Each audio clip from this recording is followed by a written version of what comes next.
By 1920, Americans were tired of war abroad and progressive programs at home. The high-minded rhetoric of Woodrow Wilson had lost its appeal. The country was in a conservative mood. Number 29, Warren G. Harding, Republican, 1921 to 1923, 55 years old, from Ohio. Warren Harding is the only president to be elected on his birthday.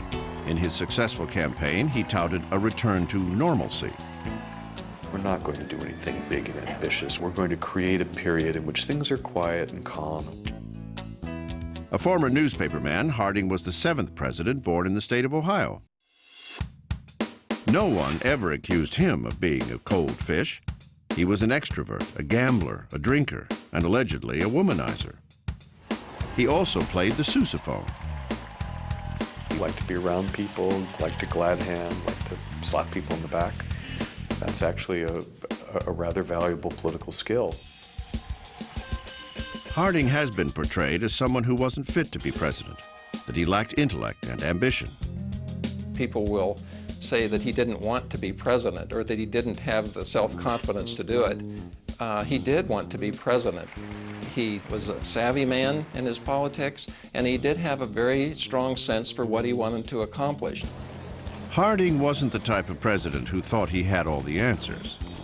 Mr. Harding said that he was inviting the best minds into the cabinet. In a very real sense, this was the case. His Secretary of State was Charles Evans Hughes, who was a distinguished man. His Secretary of Commerce was Herbert Hoover. This was a good cabinet. Harding's most important achievement was the Budget and Accounting Act of 1921. Passed at Harding's urging, it gave the executive branch greater control over federal spending, and for the first time in history, required the president to submit an annual budget to Congress. Harding scored the other great success of his presidency when he convened an international conference in Washington that resulted in an historic arms reduction agreement between the naval powers of the world. The Washington Naval Conference was the only serious arms limitation arrangement that was made in the 20s and 30s. That was Mr. Harding. In the summer of 1923, Harding took a train trip west, becoming the first sitting president to visit Alaska. But his health was failing. On July 29th, he arrived at the Palace Hotel in San Francisco and checked into the presidential suite to recuperate.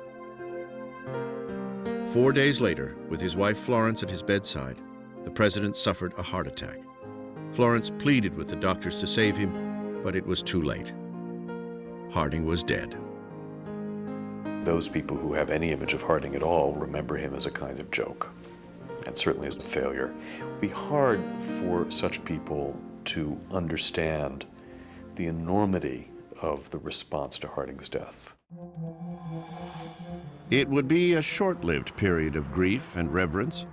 Less than a year after his death, several scandals came to light that forever shattered Harding's image. The most significant scandal involved Harding's Secretary of the Interior, Albert Fall.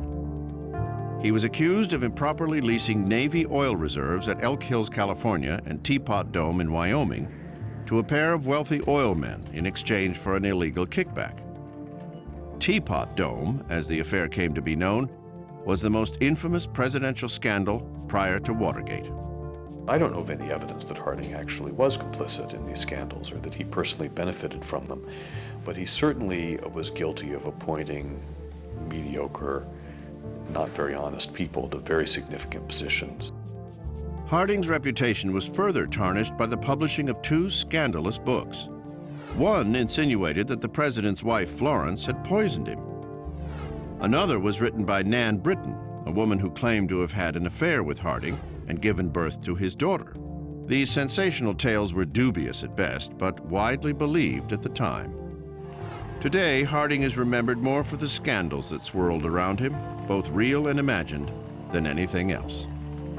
One historian who has re-examined Harding's record thinks history has been particularly unfair to our 29th president. He was a good president, even verging on an excellent president. His great tragedy was that physically he was unable to live out his term. He was good with the Senate. He was good on foreign affairs. He was good with the budget. And I asked, what more do you wish?